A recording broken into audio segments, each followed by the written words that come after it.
5 जून 2025 बृहस्पतिवार को मुरादाबाद के पुलिस नगर अधीक्षक रणविजय सिंह, क्षेत्र अधिकारी कटघर आशीष और थाना गलछई इंचार्ज मुरादाबाद द्वारा आगामी त्योहार एवं कानून शांति व्यवस्था के दृष्टिगत थाना गलछई क्षेत्र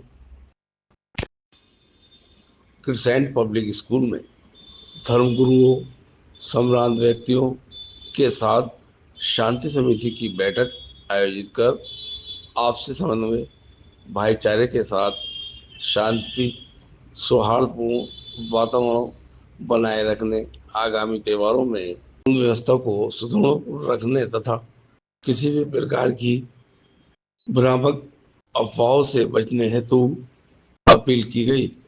बैठक की अध्यक्षता इमाम शहर हकीम सैयद मासूम अली आज़ाद ने की तथा संचालन अतहर अंसारी ने किया। इस अवसर पर नायब इमाम सैयद फाहद अली सहित क्षेत्रीय पार्षद राशिद हसन, प्रेम बाबू वाल्मीकि, सलाउद्दीन मंसूरी, अनवार मलिक, नोमान मंसूरी, मास्टर मोहम्मद अहमद पूर्व पार्षद, मौलाना रिजवान, भाजपा नेता फुरकान अहमद, खलीक कुरैशी, हाजी शमशाद, कामिल मंसूरी आदि उपस्थित रहे। जिम्मेदारी के साथ अपनी पूरी बात कह रहे हैं। मैं बस इतना कहना चाहता हूँ, जिस नमाज के लिए ये सारी तैयारियां हो रही हैं और जिसके लिए हम कोशिश कर रहे हैं, अभी ईद उल फित्र के मौके पर आप हजरात सब मौजूद हैं, मैं आपके साथ रहा था। अब ये बहुत बड़ी बात है कि सरकार की गाइडलाइन का वो एहतराम कर रहा है और उसको करना भी चाहिए। ये आप लोगों का सबसे बड़ा फर्ज मलज़मी है कि आवाम बहुत अच्छी है, वो तमाम और हमारे अफसरान की बात को भी मानती है। इसी की बात करने का हक मुझे दिया गया है कि हम लोग इस तरीके से मानने के बाद भी दूसरी नमाज कराकर उन लोगों को शांत किया। इसीलिए ईदगाह के अंदर काफी जिम्मेदारियां निभाते हैं। जैसा कि इमाम शहर साहब ने तकरीर करके लोगों को ऊपर समझाया और समझाने के बाद उनको शांत किया और फिर दोबारा नमाज पढ़ाई, तो ऐसी सूरत हाल में हम सब उसका हम भी पालन करेंगे और उसका पालन कराया भी जाएगा। जिम्मेदारी के साथ अगर उसके अंदर ईदगाह के अंदर जगह मौजूद है तो लोगों को रोका ना जाए। इस बात पे ईदगाह का ध्यान रखा जाए कि ईदगाह के अंदर लोगों को आगे बढ़ाया जाए और उसके अंदर ईद की नमाज के लिए पुरसुकून माहौल में हम लोगों को अपनी पूरी जिम्मेदारी अदा करनी चाहिए। जो इमाम साहब चाहते हैं, ज़बान आपकी होगी, अल्फाज इमाम साहब के होंगे। आइए नायब इमाम शहर हकीम सैयद फैसल।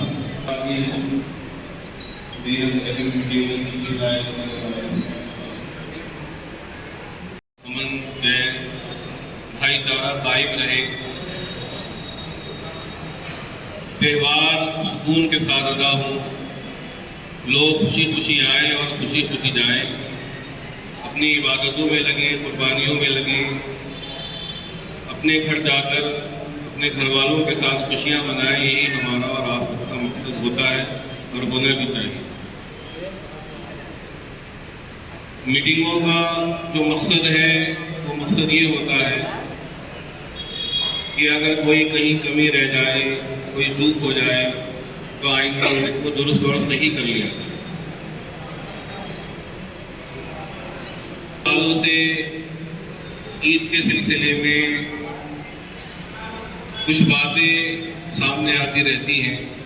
एसपीसीपी साहब ने कभी खुद तशरीफ ले आए, कभी हमें बुला लिया और बहुत सी बातें होती हैं और उस पर अमल करने की कोशिश की जाती है।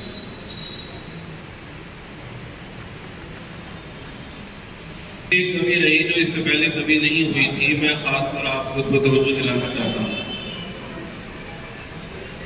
वो मसला माइक का था, लाउड स्पीकर का मसला था कि जब हम ईद की नमाज 8 बजे थी, ईद उल फित्र की, जो रमज़ान के बाद ईद आती है, तो जब हम ईदगाह के अंदर दाखिल हुए तो हमें उनके माइक जिनके पास रहता है वो कुछ न कुछ बोलते रहते हैं, तो उनकी आवाज़ हमें तकरीबन आधे मैदान में जाकर आना शुरू हुआ। जबकि क्यों कम किए गए, किसके मशवरे से कम किए गए, कम कर दीजिए, हमें कोई एतराज़ नहीं है। हमारा मकसद ये है कि जो आखिरी सफ में आदमी खड़ा है उसको नमाज की आवाज़ पहुंचनी चाहिए। अगर बाई चांस उसको आवाज़ ना पहुंचे और उसकी नमाज ना हो तो इससे एक इंतशार पैदा होगा। जिन लोगों की नमाज रह जाएगी तो वो ईदगाह के बाद नमाज कहाँ जाकर पढ़ेंगे। मैं आपको, आप जिम्मेदार अधिकारी हैं, सीओ साहब मौजूद हैं, मैं आपको इस बात की यकीन दहानी खिलाता हूँ और गारंटी से ये बात कहता हूँ कि जब हजरत इमाम साहब ने मना कर दिया कि सड़कों पर नमाज नहीं होगी तो नहीं होगी साहब। आप चाहे फोर्स लगाएं या लगाएं, अल्लाह का शुक्र है मुसलमान अभी इस कंडीशन में है कि अपने बड़ों की बात मानते हैं। और मैं भी आप लोगों से यही उम्मीद करता हूँ, अगर कोई बड़ा बात कहे तो उस बात को बगैर किसी चू चला के, बगैर किसी नफे नुकसान के मान लेना चाहिए। इसी में हमारा फायदा है, चाहे वो बात इमाम साहब कहें या एसपी। तो मेरी आपसे प्लीज दरख्वास्त है कि इसको सीओ साहब मौजूद है, इस इलाके के जिम्मेदार हैं, ये माइक का सिस्टम देख लें। और दूसरी एक दरख्वास्त ये है कि जब हम पिछली नमाज में भी अपने घर से 7 बजे चले तो रास्ते में हमारे पास फ़ोन आने लगे थे कि हमें ईदगाह आने से कुछ जगहों पर रोक दिया गया। तो प्लीज़ इसका आप एक वायरल मैसेज अपने आप का जो सिस्टम रहता है कि कुछ पुलिस वालों ने कुछ ऐसी भी बातें कही जो नहीं कहनी चाहिए। अच्छा, गलती थी कि हमारी भी हो सकती है, ऐसा नहीं है कि हमारे भी बहुत से लोग भाई छाँव की वजह से बैठ जाते हैं और देखने में बाद में ऐसा लगता है कि जैसे ईद का भर गई, लेकिन काफ़ी जगह रह गई थी। और उसके बाद जो बाद में दूसरी नमाज के लिए लोग आए, कुछ गर्मा गर्मी हुई, लेकिन उन्हें बहुत प्यार से, बहुत संजीदगी के साथ मैंने बिठाया और बिठा के उन्हें समझाया और उनको दूसरी नमाज पढ़वाई। देखिए, नमाज तो हम 10 बार पढ़ा दें, लेकिन नमाज पढ़ाने का जो सिस्टम है वो सही होना चाहिए। तो इसलिए मैं आप हज़रात से दरख्वास्त करता हूँ कि ये हमारी इबादत के दिन है, हम नहीं चाहते कि हमारी इबादत में, लेकिन नौजवान तबके का खून जो है एकदम से गर्म हो जाता है और उनको संभालना हमारी भी जिम्मेदारी है, आपकी भी जिम्मेदारी है और उनको खुद समझना खुद उनकी भी जिम्मेदारी है। इसलिए मेरी दरख्वास्त ये है कि प्लीज़ आप इस पर थोड़ी सी तवज्जो दें। अगर आपके साथ कोई और अलग से मीटिंग करने की ज़रूरत पड़े तो उसके लिए भी दें। अधिकारी कटघर श्री आशीष प्रताप सिंह साहब से निवेदन करूंगा कि वो अपनी बात करें। पंचासीन एसपी सिटी सर, इमाम साहब, नायब इमाम साहब, मेरे साथी अधिकारीगण और यहाँ पर आए सभी क्षेत्रों से संभ्रांत नागरिक के मौजूद लोग हैं, आप सबका बहुत बहुत स्वागत है। जैसा कि बहुत सारी बातें हुई पिछली वाली ईद की या उससे पहली ईद की या साउंड सिस्टम की, तो उसके बारे में मैं एक हम लोगों ने प्लान बनाया। जैसा कि अभी आपने थोड़ी देर पहले देखा, 5 मिनट पहले लाइट चली गई थी और बीच में वो लाइट दोबारा से आई, तो ये इंटरप्शन नमाज पढ़ते हुए नहीं होना चाहिए। तो हम इसको इंश्योर करेंगे, बैकअप के रूप में एक जनरेटर रखेंगे। तो ये व्यवस्था हमने ऑलरेडी रखी है और कोशिश करेंगे कि ये बैकअप पे जनरेटर पे ही नमाज हो जिससे आवाज़ आए, तो वो बीच में इंटरप्शन नहीं हो। दूसरी बात साउंड सिस्टम की रही, तो हम इसको जरूर, क्योंकि ये मैं लास्ट टाइम जब हमने ईद की नमाज पढ़ाई तो वो मेरी पहला एक्सपीरियंस था।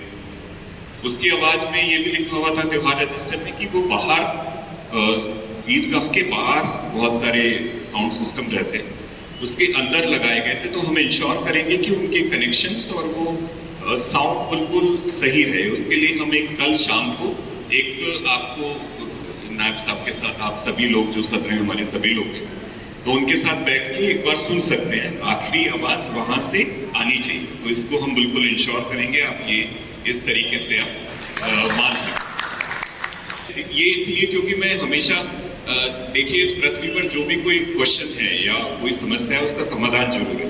तो मैं हमेशा इस बात को बिलीव करता हूँ कि हमारी सारी मीटिंग समाधान के रूप में होनी चाहिए, समस्याओं के लिए नहीं होनी चाहिए। समस्या जब हमारे पास आती है तो हमारा कर्तव्य बनता है कि हम सभी को उनका समाधान जुटाएं, उसका निस्तारण करें। तो जैसा कि कहा गया कि पिछली बार तो बहुत सारे स्थानों पर रुकने के लिए कहा गया या बाद में कहा, इसके गवाह राशिद भाई हैं, हम लोग खड़े थे, तो तो मंसूरी साहब हैं, रऊफ चचा हैं, हम लोग बिल्कुल पिछली वाली साइड से जो ईदगाह के पिछले वाले गेट नंबर 3 से पिछली गली है, तो मैं उस बात का गवाह हूँ कि 8:05 तक भी जब तक खड़ी थी नमाज, हमने बहुत सारे लोगों को लिया। उसमें से जो लोग आ रहे थे भागते भागते भी, ये कहा जाता है कि जब वो खड़े हो जाते हैं नमाज में तो उसके बाद उसको वो शबाब नहीं मिलता, उसका वो पुण्य नहीं मिलता। तब भी हमने कहा कि आप लोग जरूर जाएं। एक जरूर उसमें थोड़ा सा फ्लॉ था, इसकी वजह से थोड़ा सा मिसकम्युनिकेशन हो, मैं उसको एक्सप्लेन करता हूँ। ये हमेशा कंफ्यूजन नहीं रहना चाहिए। दिक्कत ये होती है कि हर कोई व्यक्ति चाहता है कि हम छांव में पढ़ें नमाज, और वहां पर जो बड़े पेड़ हैं, वहां पर आकड़ के पेड़ हैं और उसके पेड़ हैं वो लिमिटेड है नंबर में। काश ऐसा हो सकता कि पूरा का पूरा ईदगाह में पेड़ होते तो सभी पूरी जगह कोई ईद में खाली नहीं रहती। आप इस बात को जरूर देखेंगे। तो मैं उम्मीद करूंगा जब थोड़े दिनों बाद में दोबारा पोस्टिंग होकर आऊं तो बहुत सारे पेड़ लग जाए रशीद भाई, जिससे सब लोग छांव में पढ़ पाए और कोई ईदगाह में जगह खाली ना रहे। ईदगाह में जगह खाली नहीं रहेगी तो मेरे ख्याल से हमें ये समस्या इमाम साहब नहीं आएगी बिल्कुल अगली बार से। और मैं आपको इंश्योर करता हूं कि किसी भी व्यक्ति को हम नहीं रोकेंगे। ये बिल्कुल हमारी तरफ से गाइडलाइन है कि हम किसी को नहीं रोकेंगे। लेकिन कई बार ऐसा होता है कि क्योंकि शासन की गाइडलाइन है, सुप्रीम कोर्ट की गाइडलाइन है कि मार्ग अवरुद्ध करके कोई भी धार्मिक आयोजन न हो, चाहे वो किसी भी धर्म का हो, मार्ग अवरुद्ध करके कोई भी धार्मिक आयोजन नहीं होना चाहिए। तो मेरा सबसे अनुरोध रहता है, क्योंकि पाक है ये चीज, बहुत इंपॉर्टेंट है, हमारी दुआओं का पूरा 1 महीने का रहता है, तो हम ऐसी जगह पर नमाज पढ़े जहां पर उसका हमें पुण्य मिले, शबाब मिले। तो ऐसी जगह ना पड़े जहां पर भी कोई गंदगी हो या कोई ऐसा इशू हो। तो हमारी भी हम लोग ये कहते हैं कि आप ईदगाह में पढ़े, मस्जिद में पढ़े, अपने जिस स्थान पर, घर पर जहां कहीं पढ़ सकते हैं वहां पर पढ़े, लेकिन ऐसी जगह पर ना पढ़े जो मार्ग में चलते हैं या वहां पर गंदगी होती है। तो फूलों की बारिश हो रही थी, जो कमियां रही उस पर भी आपने रोशनी डाली और हमें क्या करना है उसके बारे में भी आपने बताया।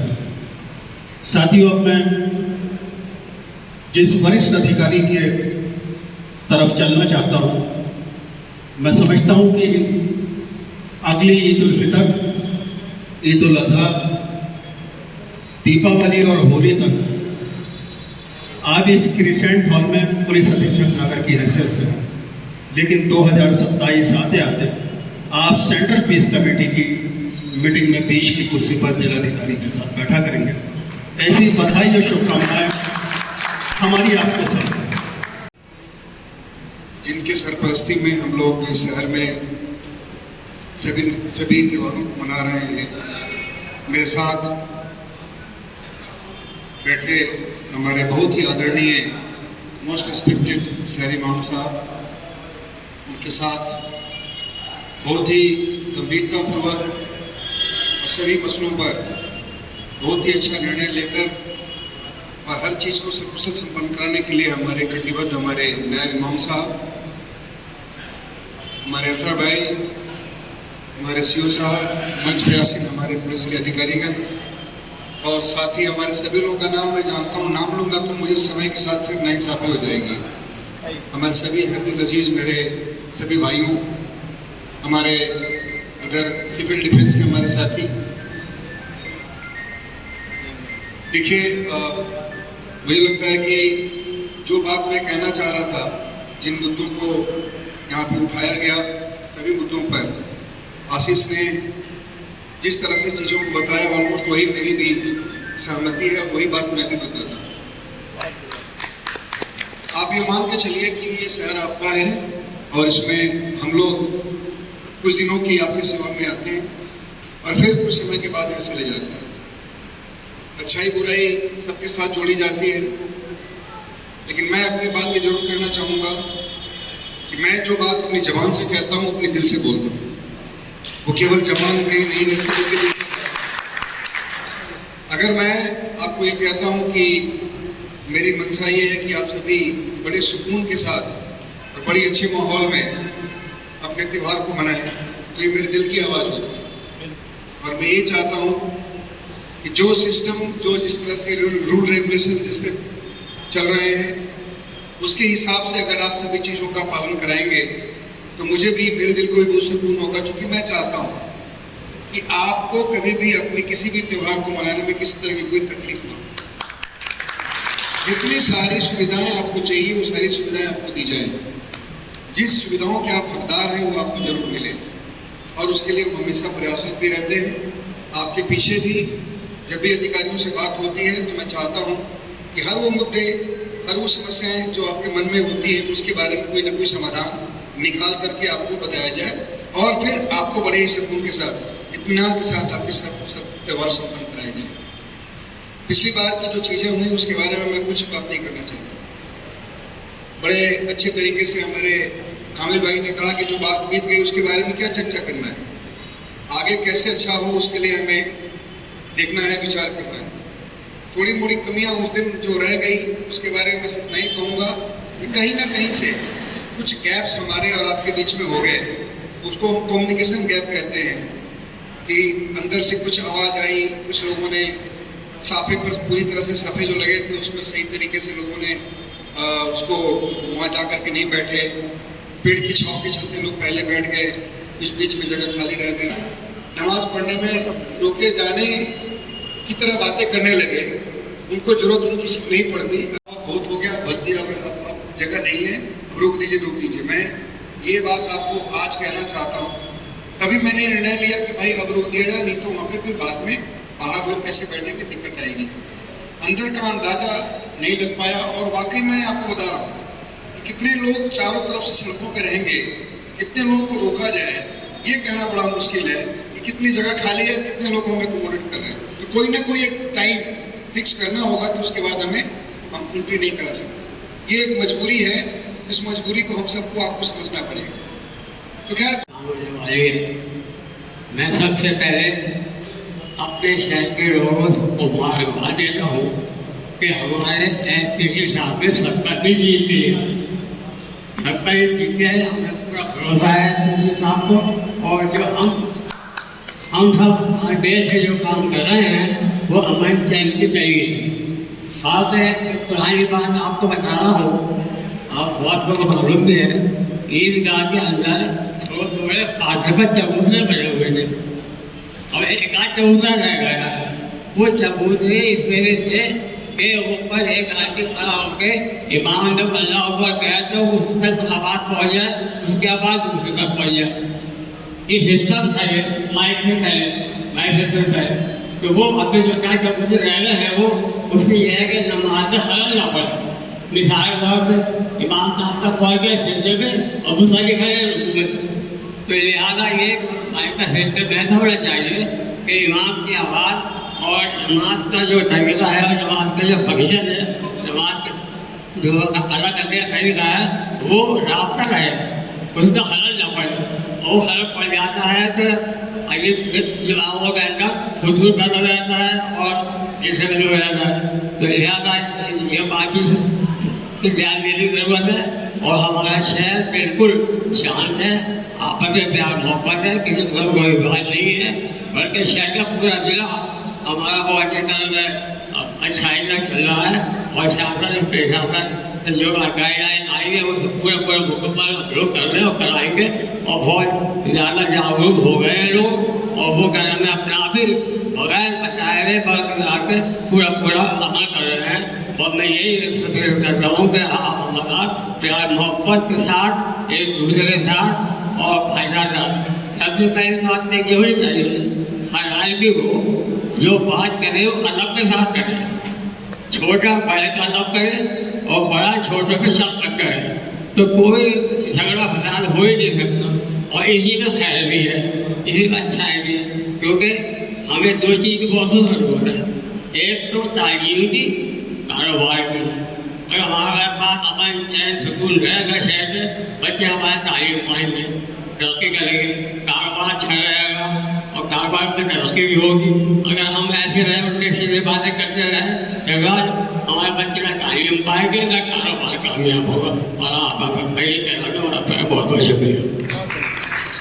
हमारे मैं सहर साहब को विशेष धन्यवाद देना चाहूँगा कि आज आप हॉस्पिटल गए थे और वहाँ से सीधे आकर के आपने अपने आशीर्वचन के लिए यहाँ पे सीधे इस मीटिंग में आ गए।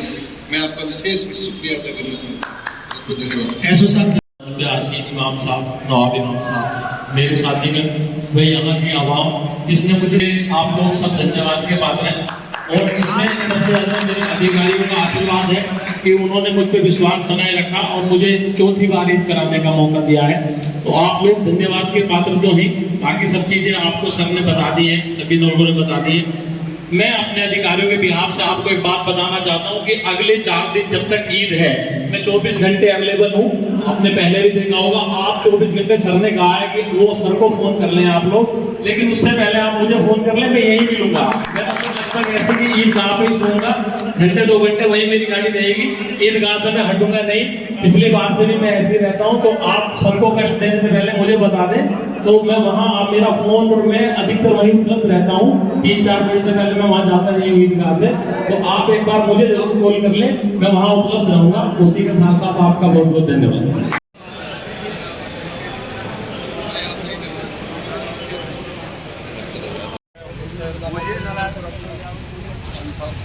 आपकी